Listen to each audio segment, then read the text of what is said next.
Important document आया है as far as जो ये 4 प्लेन्स ग्राउंड किए थे। मैं चाहूंगी इसकी डिटेल्स आप बताएं।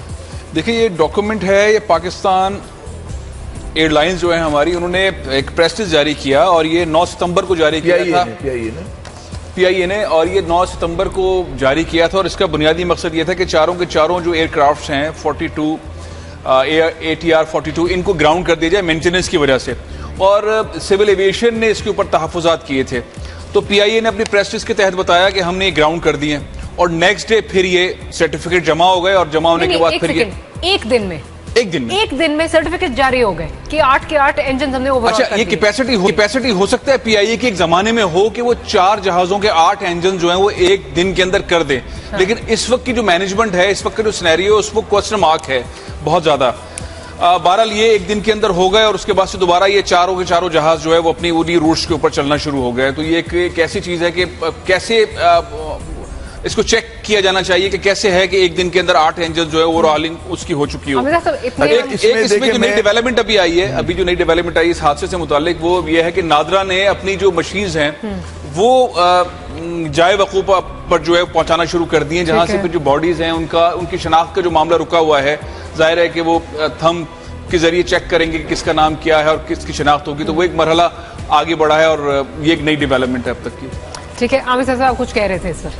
जी, मैं ये कह रहा था, भी मैंने एक ट्वीट देखा और ये बड़ा अहम है। कोई है खातून सारा उनका नाम है, उनका my brother is a captain, he flu this ATR 42 a few days ago and was telling us about its bad condition।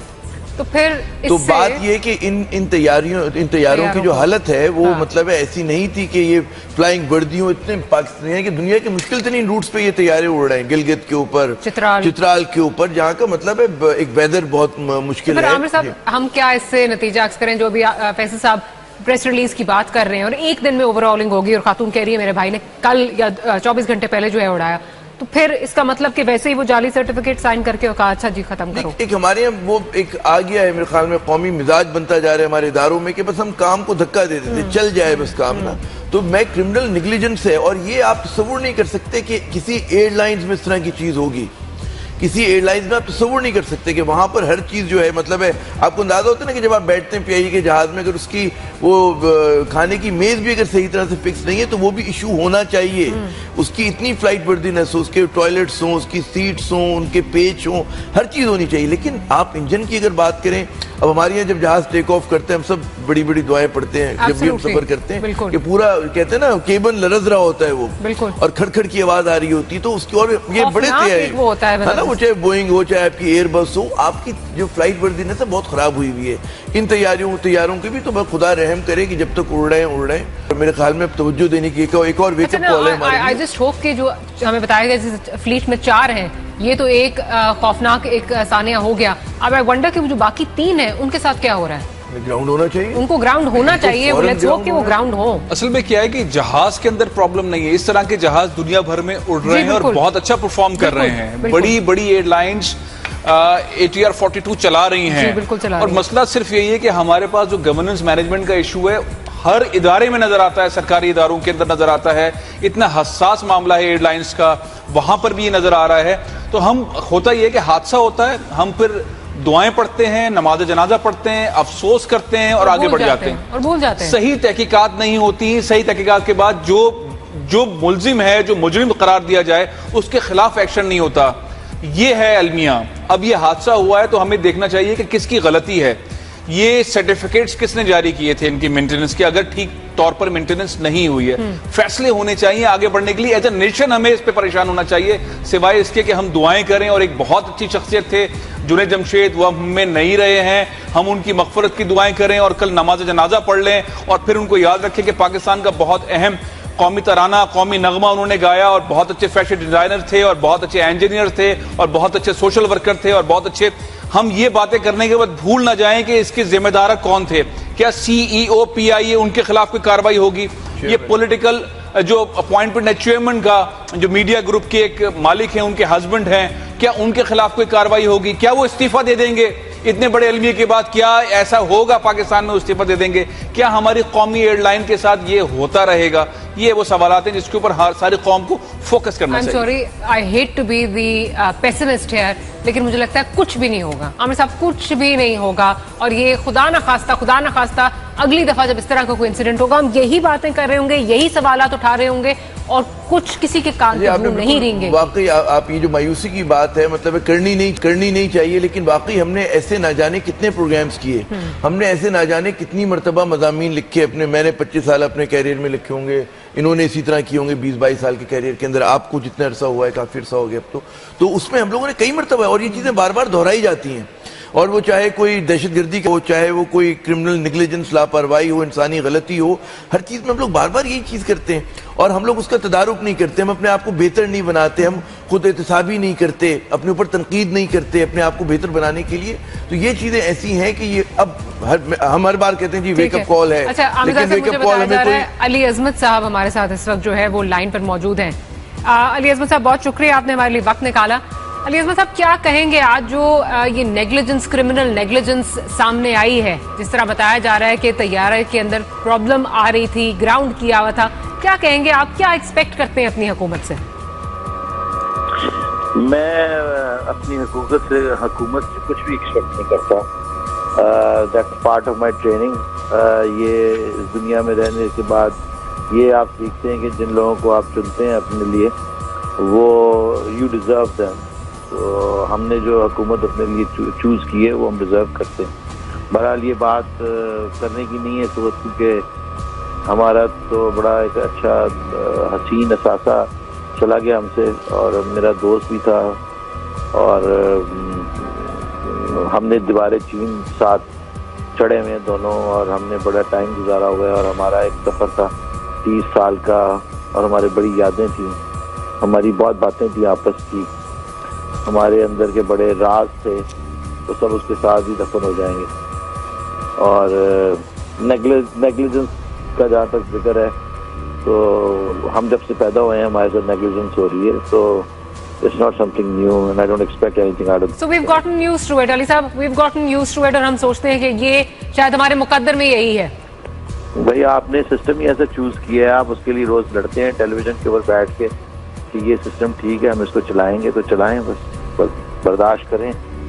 आप ही ने इंस्टॉल किया है, आप लोगों ने इसको पावर ऑफ इंसिनुएशन से आपने इसको हमारे मुकद्दर का हिस्सा करार दे दिया है, तो बस अब ऐसा ही है, चलें।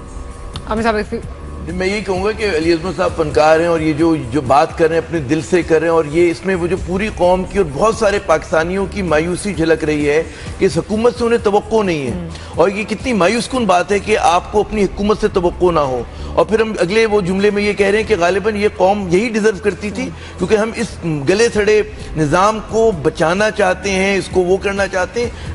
वो है वक्त है खुद एहतसाबी का, और मेरे ख्याल में ये जो 41-42 जाने पैसेंजर्स की गई और 5 उसमें क्रू के लोग थे, हर आदमी अहम था, हर आदमी अपने खानदान के लिए, अपने चाहने वालों के लिए, दोस्तों के लिए। जुनैद जमशेद था, ठीक, जुनैद जमशेद जाहिर है कि वो एक पॉपुलर आदमी, एक बहुत बड़े आदमी थे, लेकिन मेरे ख्याल में हर बच्चा उसमें, जो मासूम 2 बच्चे हलाक हुए, 9 खवातीन हुई, दीगर 31 अफराद हुए, तो बहुत दुख की बात है। ये वो जानों का ज़िया है जिससे बचा जा सकता था, बचना चाहिए था हमें, और हम नहीं बच सके। बिल्कुल। फैसल साहब, मेरा ख्याल आप कुछ कहना चाह रहे हैं? मेरा ख्याल है कि अली अजमत साहब ने वो जो पाकिस्तान में गलती हो रही है ना, उसको पॉइंट आउट कर दिया है। उन्होंने कहा है कि मुझे इस सिस्टम से कोई उम्मीद नहीं है, और जाहिर है कि पाकिस्तान में कोई गवर्नेंस मैनेजमेंट टाइप की चीज एग्जिस्ट नहीं कर रही। एक फनकार जो दिल से बोलता है, फनकार हमेशा दिल से बोलता है। अली अजमत साहब के जुमले जो थे, वो उन्होंने जो है वो एक उनकी एसोसिएशन थी जुनैद जमशेद से, उसका इज़हार मौजूद है, अगर आप कुछ पूछना चाहें उनसे। अली अजमत साहब, आप हैं लाइन पर? हाँ जी। मैं आपकी गुफ्तगू से जो आपने बात कही है, ये दिल को हिला देने वाली बात है कि एक ऐसा प्यारा आदमी, एक इतना बड़ा पाकिस्तानी, एक बहुत ही खूबसूरत शख्सियत, एक हर शोबे के अंदर उन्होंने अपने आप को आजमाया और लोगों ने उनसे बहुत मोहब्बत की। सोशल वर्कर वो बन गए, कराची में सफाइयों के लिए उन्होंने झाड़ू उठा ली। वो फनकार बन गए, उन्होंने गाना ऐसा गाया आपके साथ मिलकर के पाकिस्तान में खौफ डराने के बाद जो सबसे बड़ा पॉपुलर सॉन्ग है वो दिल दिल पाकिस्तान है। वो इतनी अहमियत के हामिल शख्सियत थे, आपके अल्फाज ने पूरी कौम को रुला दिया है। आपको उम्मीद नहीं रही है हुकूमत से। मैं ये समझता हूं जो जुमले आपने कहे हैं, एक तो ये है कि हम सबको एहसास है कि हर इंसान ने जाहिर है कि इस दुनिया से जाना होता है, लेकिन इस तरह जाना होता है ये कोताहियों के अंदर शुमार होता है। आपने जो मैसेज दिया है पाकिस्तानियों को कि हम ऐसे एक सिस्टम को आगे रगड़ा के लेकर चल रहे हैं जिससे हमें कोई उम्मीद नहीं है, क्या हम हमेशा एक के बाद एक हादसे का इंतजार करते रहेंगे? देखिए जी, जो आपके लोग आपके ऊपर कुरान बैठे हुए हैं, जिन्होंने अरबों में नहीं बल्कि खरबों में करप्शन की है, ये PIA क्या चीज़ है या रेलवे क्या चीज़ है, ये इसको बेसिकली इन्होंने बोलियां लगानी है कि EFC की तरह जिस तरह प्राइवेटाइजेशन एक ऐसा जिन है जिसको हम सबको निकल जाएगा। और पहले बताते हैं कि जी प्राइवेटाइजेशन आपकी जो सर्विस है वो इतनी अच्छी हो जाएगी, उसके बाद फिर उस सर्विस के इतने पैसे मांगेंगे कि आप सिर्फ एक सिलेक्टेड क्लास जो है वो इन चीज़ों से मुस्तफीद हो चुकेगी। तो ये एक तरीकाकार है, ये पूरी दुनिया में यूज करते हैं। ये सिर्फ पाकिस्तान की ही करप्शन का मामला नहीं है, ये जो वर्ल्ड पावर जो मनी पीपल है, ये इसको इसी तरह आपके हुक्मरानों के थ्रू ही आपको रेप करवाते हैं उससे। उसके बाद आप कहते हैं जो मर्जी ले लो लेकिन ये जुल्म रोक दो, जो मर्जी कर लो, कुछ भी ले लो, कोई भी पैसे ले लो, किसी किस्म की हमसे पावर ले लो, बस इससे रोक दो। ये हम जब तक चीख नहीं उठेंगे वो उस वक्त प्यार बैठे होंगे और आके आपसे सब कुछ ले जाएंगे। वो कहेंगे हाँ जी PIA भी दे दें और रेलवे भी दे दें और स्टील मिल भी दे दें और बिजली भी दे दें और फोन भी दे दें, सब दे दें, और फिर शायद आपके मुल्क में ये जंग वंग बंद हो जाए। लेकिन फिर आपको इतने दाम देने पड़ेंगे हर सर्विस के कि आपके होश ठिकाने आ जाएंगे। तो ये जमहूरियत वो एक ऐसी बीमारी है, जैसे क्या कहते थे पहले जमाने में कि रिलीजन के नाम पे बहुत कत्लेआम किया गया, अब जमहूरियत के नाम पे इंसानों का कत्लेआम हो रहा है, मुआशी भी और मुआशरती भी। मेरे पास तो लफ्ज नहीं है जो आपने जुमले कहे हैं, और ये जो आपने बातें की हैं, ये एक फनकार के अगर दिल से बात आती है और ग्राउंड रियलिटीज वो बताता है तो पूरी कौम फिर साथ खड़ी होती है। हम इस जमहूरियत का क्या करें? लोग कहते हैं कि बदतरीन जमहूरियत भी जो है वो किसी भी तरह की आमरीयत से बेहतर होती है, लेकिन यहाँ पे जमहूरियत जो इस पाकिस्तानियों के साथ कर रही है और मुसलसल कर रही है, उस पर क्या कहा जाए? ये कुछ कह रहे हैं सुनाई जाती हैं, ये टैग लाइन सुनाई जाती हैं, पावरफुल लॉबीज जो कि चीनी, पानी, तेल, घी, आटा, ये जो आपकी रोजमर्रा की चीजें भी कंट्रोल करते हैं, ये टैग लाइन के लोग बनाते हैं, इनके लिए प्रॉफिट के अलावा कुछ भी नहीं है। ये सारी जंगें इनकी रचाई हुई हैं, ये सारा बीमारियां इनकी फैलाई हुई हैं, इनको कहाँ तक आप पूछेंगे? ये सारे वाकयात जो हैं शायद हमें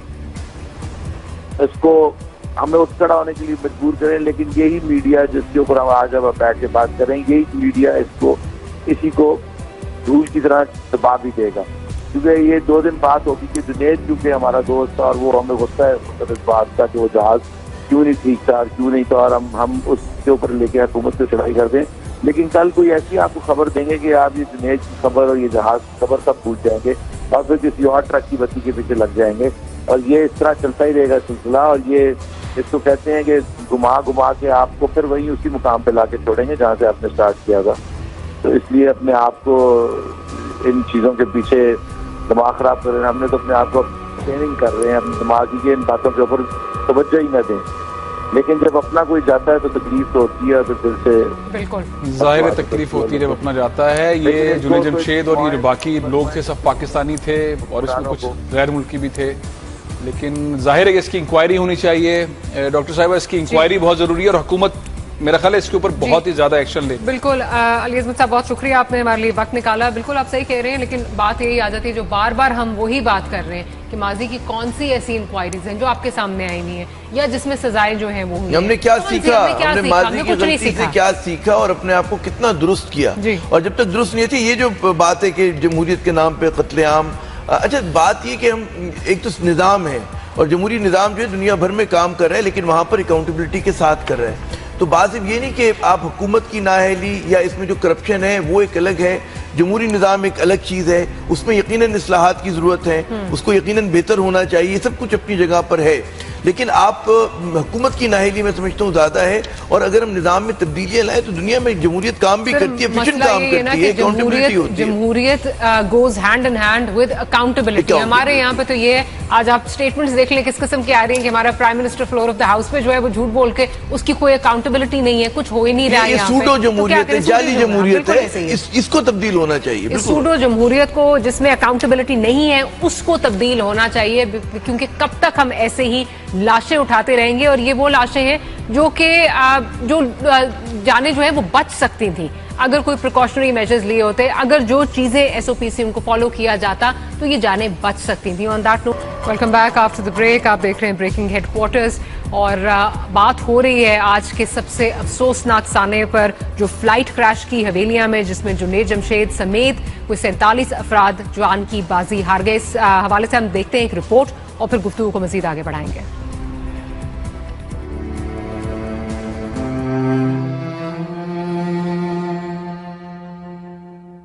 हवेलियां के करीब पीआईए का मुसाफिर तैयारा PK-661 गिरकर तबाह हो गया।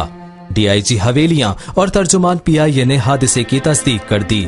एबटाबाद के करीब हवेलियां में गिरने वाला मुसाफिर तैयारा चित्राल से इस्लामाबाद आ रहा था। डीआईजी हजारा के मुताबिक तैयारे में आग लगी हुई थी और शदीद धुआं उठ रहा था। हादसे के शिकार तैयारे में 47 अफराद सवार थे।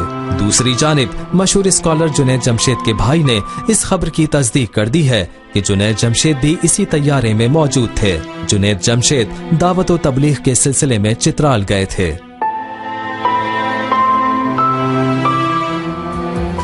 हमारे उन व्यूज के लिए जिन्होंने अभी हमें ज्वाइन किया, एक दफा फिर आपको बता दें आज की सबसे अफसोसनाक खबर PK-661 जो कि चित्राल से इस्लामाबाद के लिए गामजन थी, हवेलियां के मुकाम पर क्रैश हो गई। इसमें 31 मर्द, 9 खवातीन, 2 बच्चे और 5 क्रू मेंबर्स अपनी जान की बाजी हार गए।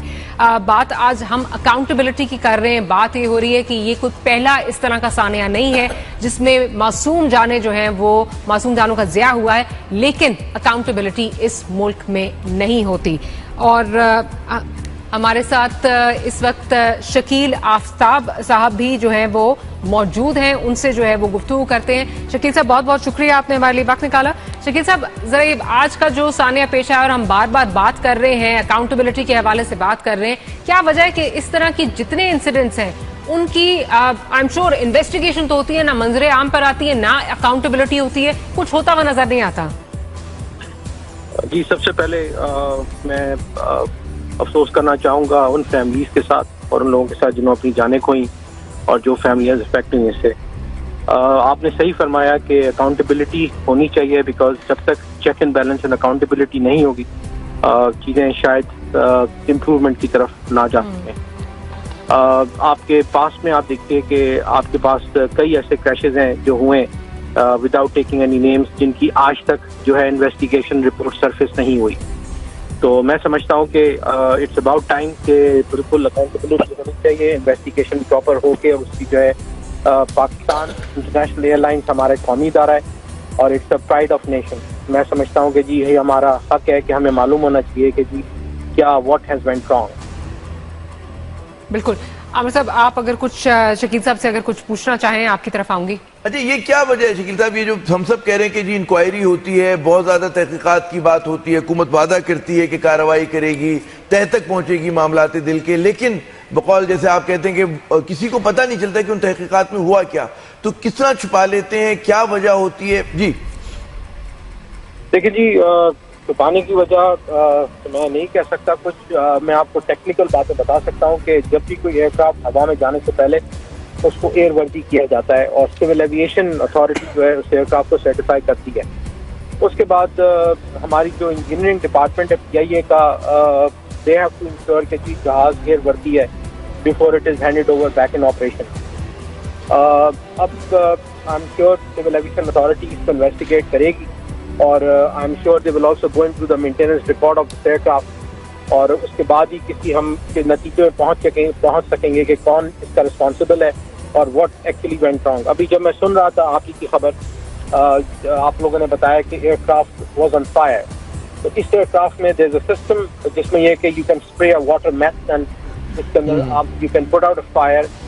इन द पास्ट तरह हुआ है जब पाकिस्तान इंटरनेशनल एयरलाइंस फोकर ऑपरेट किया करती थी डोमेस्टिक रूट पे, तो हमें अच्छी तरह याद है there was a fire on Sukkur airport. The aircraft was taking off, Fokker aircraft, और उस पर वाटर मेटल स्प्रे किया गया, कैप्टन ने किया। engine 2 was on fire, उसको उन्होंने feather किया engine को, they circled around the runway and they landed again। तो मैं समझने से कासिर हूँ कि why this became such a fatal accident, और क्या वजूहात थी, क्या engine feather नहीं हो सका, क्या fire extinguisher ने काम नहीं किया जो कि ऑटोमेटिकली। बहुत सारे सवालिया निशान हैं इसमें। अच्छा ये बताइएगा कि बहुत अरसे से लोग जो हैं कयास आराई कर रहे हैं कि जी जो PIA का फ्लीट है इसकी जो वर्दीनेस है कि वाकई क्या हमारे जो जितने जहाज हैं 39 के करीब हैं, 40 के करीब हैं, तो उनके बारे में लोग शकुक व शुबात के शिकार हैं कि डिक्लाइन हुआ है, मेंटेनेंस में डिक्लाइन हुआ है, सर्विसेज में डिक्लाइन हुआ है। तो कहाँ तक लोगों के खदशात जो हैं दुरुस्त हैं आपके ख्याल में? देखिए मैं बहुत दूर की बात नहीं करूंगा, मैं एज ए लेमैन एक पैसेंजर बात करूंगा। I may be an aviation expert, मगर जब आप ट्रैवल करते हैं PIA के जहाजों में, आप उनके सिर्फ आप देख लें, बाथरूमों का शहर देख लें, गैलीज का देख लें, look at the condition of the aircraft. दुरुस्त। आई मीन आपके सामने हर चीज है। मेरा ख्याल है कोई इसमें ढकी चुकी बात नहीं है किसी के लिए। तो ये तो एक आम पैसेंजर या कोई भी फॉरनर अगर ट्रैवल करेगा हमारे नेशनल फ्लाइट कैरियर पे, तो ये तो उसकी हालत देखता है एयरक्राफ्ट की। और ये अभी हम प्रोग्राम में इसी चीज का तस्करा कर रहे थे कि इंजन और इनकी बात तो बाद में होती है। अगर आपकी वो खाने की मेज सही तरह से बंद नहीं हो रही, आपकी कुर्सी हिल रही है, आपके मतलब है केबिन जो है जब लैंड करते हैं तो पूरा थरथरा रहा होता है और लाइट जल रही होती है, बुझ रही होती है, हर तरह की स्मेल आ रही होती है, तो यकीनन फिर लोगों का जो शक शुबा होता है कि जी खुदा करे कि ये मेज की जिस तरह की मेज की हालत है वो इंजन की हालत वैसी ना हो। तो ये बिल्कुल सही जेन्युइन खदशात हैं। क्या वजह इतनी डिक्लाइन की शकील साहब? देखिए हमने अभी बात की, मैं आपसे बात करूंगा बिलो द विंग, ठीक है, मेंटेनेंस की। वो तो उसका अल्लाह हाफिज है, I can't comment really until as we do a thorough investigation on that। दुरुस्त। डिटेरिएशन की जो आपने मुझसे पूछा कि क्या वजूहत है, जाहिर बात है अगर आपके पास सिस्टम्स एंड प्रोसीजर्स नहीं होंगे, अगर आपके पास जो है प्रोफेशनल लोग नहीं होंगे, अगर चीजों के अंदर जो है आप पॉलिटिक्स लेके आएंगे, तो जाहिर बात है फिर तो हर चीज डिक्लाइन की तरफ जाएगी, डिटेरिएट होगी। और ये हम एक चीज भूल रहे हैं कि ये जो एविएशन इंडस्ट्री है इसमें इंसानी जानों के साथ आप खेल रहे हैं। This is not a textile mill, this is not no any other mill कि चलो हो गया, कोई मशीन काम नहीं कर रही, और इट्स नॉट अ कार। खुदा ना करे engine shut down, you had it. और आप आज देख रहे हैं जो आज हादसा हुआ है, my heart for condolences goes out to the family, grieve family and the passengers. और मैं समझता हूँ कि जी जब तक इसको बिल्कुल टोटली इंडिपेंडेंट नहीं किया जाएगा, इसको आपको प्रोफेशनल। तो आपके ख्याल में ये जो डिक्लाइन है, ये इज इट बिकॉज के जो लैक ऑफ प्रोफेशनलिज्म आ गए हमारे इदारों में, PIA जैसे इदारे में पॉलिटिकल अपॉइंटमेंट्स हो रही हैं, कोई अकाउंटेबिलिटी नहीं है, हुकूमत के इंटरफेरेंस है, ये वजूहात हैं ओवरऑल डिक्लाइन की? जी ये भी हैं वजूहात, और कई वजूहात हैं जो कि मैं समझता हूँ कि you people know very well. क्या आप जरा 2-4 वजूहात पे अगर काइंडली रोशनी डाल सकें, क्या होंगे? अगर टॉप 2-3 मसले PIA के हम बात करेंगे, क्या हैं? जी मैं आपको देखिए, I'll start from the top के हमारे मुल्क में बहुत एक्सपर्टीज हैं। हमारे पास ऐसे लोग हैं जिनको बाहर के मुल्कों ने लिया, उनको अपनी एयरलाइन का CEO बनाया और उनसे काम लिया गया। हमारे पास माशाल्लाह इतने लोग हैं, और हमें एक CEO PIA के लिए नहीं मिल सका पाकिस्तान से। मतलब let's start from the top और then it goes on and on. ये क्वेश्चन मार्क है, बिल्कुल बहुत बड़ा question mark. It's a big question mark. और फिर PIA एक ऐसा इदारा है कि जब गमी खुशी जंग के अंदर PIA ने सर्व किया इस मुल्क को, और हमारी एयरलाइन है, we have to own our airline, we have to own it, we have to take the responsibility. दूसरा ये कि आप इसकी जो मेंटेनेंस है, आपके शायद दिल में हो या नहीं, मेंटेनेंस रिकॉर्ड काफी क्वेश्चनेबल है PIA का for any aircraft, I would say. दुरुस्त। It has to be thoroughly check with civil aviation authority. और मैं समझता हूँ CA के अंदर भी जो प्रोफेशनल टेक्निकल लोग हैं उनको ये देखना चाहिए। जो ये जो हम सुन रहे हैं कि वो के ऐसे जो अच्छे बासलाहियत लोग हैं, खुसूसन टेक्निकल, उनको रिटेन करना PIA के लिए बहुत मुश्किल हो गया, क्योंकि इस तरह का प्रोफेशनल एनवायरनमेंट है और इस तरह के पॉलिटिकल अपॉइंटमेंट्स होते हैं कि जहां पर प्रोफेशनल आदमी जो है वो पीछे रह जाता है और उस जगह कोई सिफारशी आदमी जो है वो आगे आ जाता है। तो जो बासलाहियत लोग हैं उनको जो बाहर की एयरलाइंस है वो ग्रैब कर लेती हैं, हमारे पास से वो लोग चले जाते हैं, हमारे पास से अच्छा पायलट, अच्छा इंजीनियर चला जाता है, लेकिन यहाँ पर जो है हमारी जो पॉलिटिकल अपॉइंटीज हैं वो हालात बिल्कुल ऐसे छोड़ते ही नहीं कि लोग काम कर सकें बेहतर तरीके से। जी देखिए, अगर आप ऊपर पॉलिटिकल अपॉइंटी लगाते भी हैं, मैं कहता हूँ let's say if the chairman is a political appointee, तो at least should allow the CEO to work. उसके जो टेक्निकल मामला हैं या डे टू डे ऑपरेशन में मुदाखलत नहीं करनी चाहिए। और आप भले लगाएं, मगर there is a way of doing things. तो मैं समझता हूँ कि आपने जो कहा है कि लोग बाहर चले जाते हैं, yes, I think there is a lot of drain from Pakistan which I think it's not good for our country। और हमारे पास ऐसे लोग हैं जो कि जिनको बोइंग कंपनी ने लिया है, जिनको एयरबस ने लिया है, जिनको कई बड़ी दुनिया की मेंटेनेंस फर्म्स ने ले लिया है और बहुत अच्छी तरह वहाँ परफॉर्म कर रहे हैं। मतलब कई ऐसे पाकिस्तानी हैं जो कि लुफ्तांजा टेक्निक के अंदर जर्मनी में काम कर रहे हैं और यहाँ तक उनके कारकर्दगी से वो इतने मुतमईन है कि उनको नेशनैलिटियां भी दे दी। तो हमारे सामने कई बिल्कुल बासलाहियत अफराद की कमी नहीं है। असल बात ये कि हम उनको वो निज़ाम दे पाते हैं नहीं दे पाते, ये एक सवालिया निशान है। बहुत शुक्रिया जनाब, आपने हमारा साथ दिया। तो फैसल साहब, जो असल दुख की बात है जो हमें नजर आ रहा है बार बार कि मतलब है यहाँ पर निज़ाम काम नहीं करने दे रहे और आपके पास बासलाहियत लोग हैं उसको रिटेन नहीं कर पाते आप। ये होता है कि जी जो आप पॉलिटिकल अपॉइंटमेंट्स करते हैं, सिफारशी लोगों को आगे लेकर आते हैं, जिसकी वजह से मजमूई तौर पर पाकिस्तान इंटरनेशनल एयरलाइंस, पाकिस्तान का नेशनल फ्लैग कैरियर, उसकी ये हालत हो गई है कि लोग अब उसमें सफ़र करते हुए घबराते हैं, डरते हैं। और उसकी बहुत बड़ी ये जो मिसाल हमारे सामने आई है, ये जो हादसा हुआ है जिससे बचा जा सकता था, ये तो बहुत बड़ा लम्हा है। जी फैसल, मेरा ख्याल है सही बात है जो आपने गुफ्तगू की, इस पर अब मजीद कहने को क्या है? मजीद कहने को वाकई इस पे कुछ नहीं है, क्योंकि वही बात बार बार कर रहे हैं। लेकिन हम उम्मीद करते हैं कि हमारे हुक्मरान जो हैं, जो ये पॉलिसीज बनाते हैं, जिनको हमने मुंतखब किया है इन्हीं कामों के लिए, वो इस बारे में कुछ सोचें। I hope that happens. अभी हम देखते हैं जुनेद जमशेद की जिंदगी पर एक रिपोर्ट हमारी टीम ने तैयार की है, वो देखते हैं और फिर गुफ्तगू को आगे बढ़ाएंगे।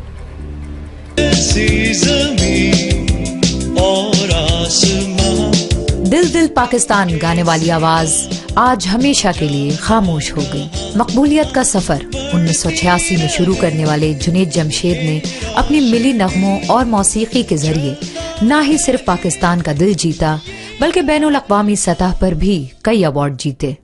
हम हैं पाकिस्तानी, हम तो जीतेंगे का नारा बुलंद करने वाले जुनेद जमशेद ने अपनी हुब्बुल वतनी को मौसीकी के जरिए लोगों के दिलों में उतारा। पर ये सिर्फ आगाज था एक ऐसे सफर का जिसने जुनेद जमशेद को अल्लाह की राह की तरफ लगा दिया। जुनेद जमशेद ने मौसीकी से ताल्लुक खत्म करके अल्लाह की राह पर गामजन होने का फैसला किया। यहाँ भी उनको अल्लाह ताला ने मकबूलियत से नवाजा और उनकी पढ़ी हुई नात और हमद दुनिया भर में मशहूर हुई। इसके साथ साथ जुनेद जमशेद ने तबलीगी कामों की तरफ भी रुझान लगाया। आज 7 दिसंबर सन 2016 को जुनेद जमशेद का ये सफर इख्तिताम पर पहुंचा है। लेकिन इस बात में कोई शक नहीं कि इनके नगमे, खास तौर पर दिल दिल पाकिस्तान, सदा पाकिस्तानियों की जबान पर रहेंगे। जुनेद जमशेद हमारा फख्र थे और हमेशा रहेंगे। जाहिर की आंख से न तमाशा करे कोई, हो देखना तो दीदाए दिल वाह करे कोई। अड़ बैठे क्या समझ के भला तूर पर कलीम, ताकत हो दीद की तो तकाजा करे कोई। जुनेद जमशेद की जिंदगी पे आपने ये रिपोर्ट मुलाहिजा फरमाई और साथ साथ हम ये भी कहते जाएं कि जुनेद जमशेद तो एक पैसेंजर थे उस एयरक्राफ्ट में, और उनके साथ जिस तरह हम आपको बता चुके हैं 47 लोग और भी 46 लोग और भी जो है वो सवार थे उस एयरक्राफ्ट में। और जिसका मतलब है कि ये इन घरों में आज क्या बीत रही होगी ये हम सोच भी नहीं सकते। फैसल साहब, ये आज क्या गुजर रही होगी वहां पे हम कुछ नहीं सोच सकते और बार बार यही बात कर रहे हैं कि ये अवॉइडेबल सर्कमस्टांसेस थे, इनको अवॉइड किया जा सकता था। असल में हादसा तो जाहिर है दुनिया भर में हादसा होते हैं और उसकी रीजनिंग भी पता चल जाती है कि हादसा क्यों हुए। लेकिन अगर हम गवर्नेंस मैनेजमेंट की वजह से हादसा का शिकार हों, अभी चंद रोज पहले हम यहाँ पे कराची में एक रेजेंट प्लाजा होटल के अंदर आग लग गई थी और सब लोग, किसी के पास स्नार्कल नहीं थी। इस शहर में, इतने बड़े शहर में 2.5 करोड़ लोग रहते हैं, स्नार्कल नहीं थी कि जो ट्यूब्स नहीं थी लोगों को उतार सकें। तो ये गवर्नेंस मैनेजमेंट की एक बेहतरीन मिसाल है कि यहाँ अरबों खरबों रुपए जो है वो बजट के होते हैं और प्राइम मिनिस्टर हाउस के और प्रेसिडेंट हाउस के इतने बड़े बड़े बजट्स होते हैं और हर साल उसमें इजाफा होता जाता है, उनके ट्रैवलिंग के इतने ज़्यादा बड़े बड़े बजट्स होते हैं।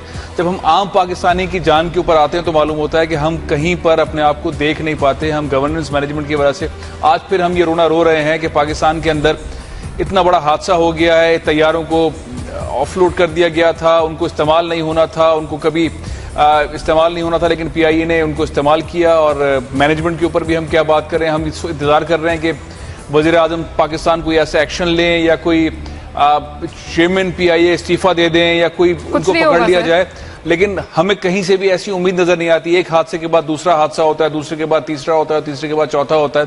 हम 1-2 दिन तक उस सारे मामला को जो है डिस्कस करते रहते हैं।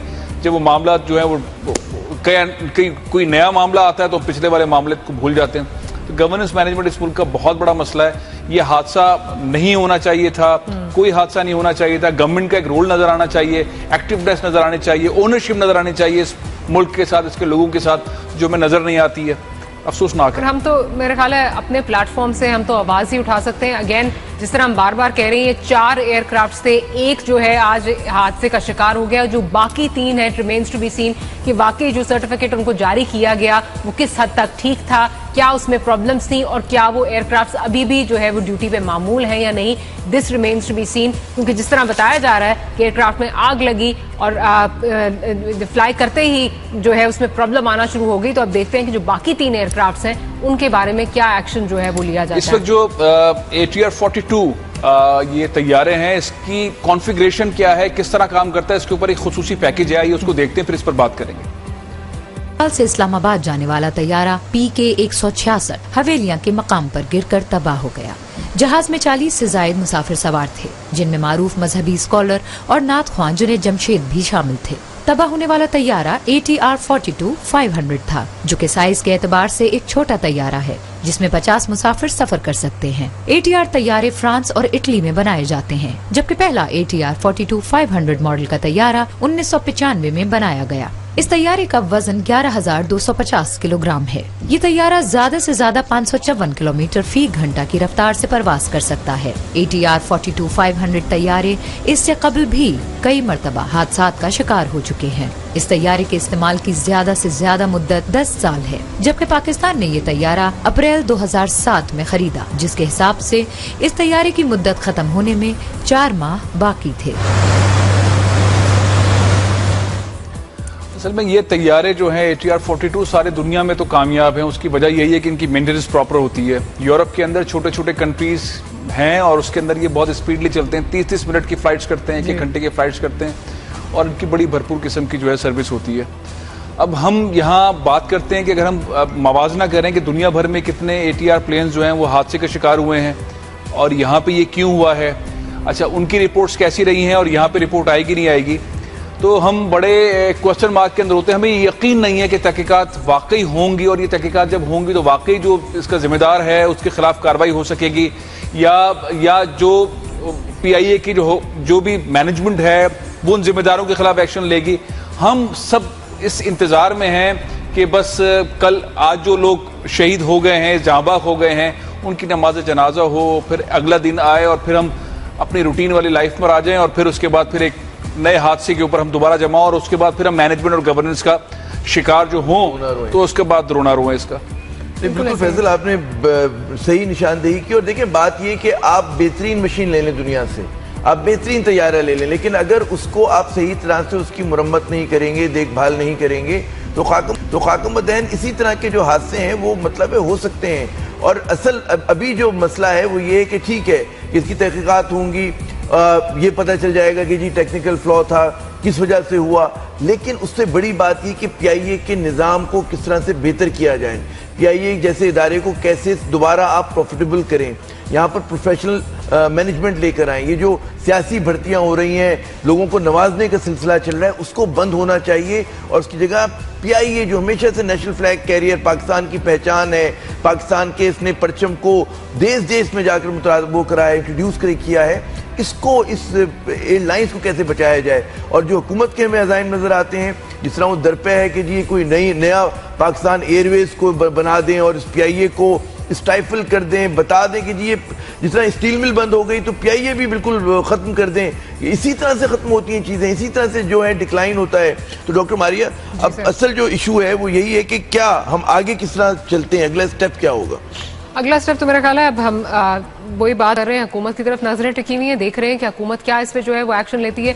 क्या वजीर आजम वही रवायती कमेटी बना के और उसके बाद वो भूल भाल जाएंगे, उस पर कुछ नहीं होगा, या वाकई इसमें कोई एक्शन बचाने के लिए, कमेटियां बचाने के लिए जो हम देखते हैं रवायत है हमारे यहाँ पे, सब रवायत है, चाहे वो किसी को, चाहे वो JIT हो या वो कोई और कमेटी हो, उसमें बस बचाने के लिए जो करप्ट अनासर हैं उन्हीं के लिए काम आती हैं, मासूमों को इंसाफ देने के लिए यहाँ कमेटियां बेसिकली पॉलिटिकली बनाई जाती हैं और चीजों को छुपाने के लिए, उनको ढांपने के लिए, लोगों को बचाने के लिए।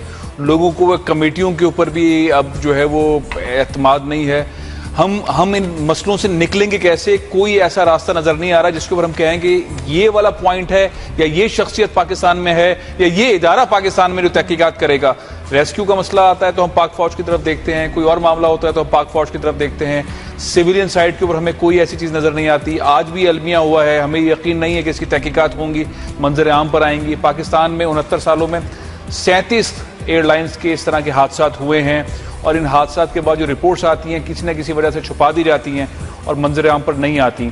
आज एक अलमिया है, एक बड़ा कौमी सानहा है, एक पाकिस्तान का बहुत बड़ा हीरो, पाकिस्तान की शान, पाकिस्तान का वक़ार, वो इस तैयारे के हादसे में जहाँ बख हो गया है। 7 और भी पाकिस्तानी जहाँ बख हुए हैं, लेकिन अफसोस इस बात का है कि ये तैयारा चूँकि मेंटेनेंस की वजह से ज़्यादातर शक शुबात इस बात के हैं कि उसकी वजह से हादसे का शिकार हुआ है। और ये तैयारे, ऐसे 4 तैयारे पाकिस्तान के अंदर ये तय किए गए थे कि इनको नहीं चलाया जाएगा और PIA ने सिविल एविएशन के कहने के बावजूद ये तैयारे सिर्फ 1 दिन के लिए बंद किए और मुख्तसर सी मेंटेनेंस के बाद दोबारा से चलाया। और ये सिर्फ ये तैयारा दिन में 6 फ्लाइट्स ले रहा था। राइट। तो अगर 6 फ्लाइट्स एक तैयारा ले रहा है तो आप उसकी मेंटेनेंस किस वक्त करेंगे, किस वक्त ये सवालिया निशान है। बिल्कुल, बहुत बड़ा सवालिया निशान है। On that note will take a short break, will be right back.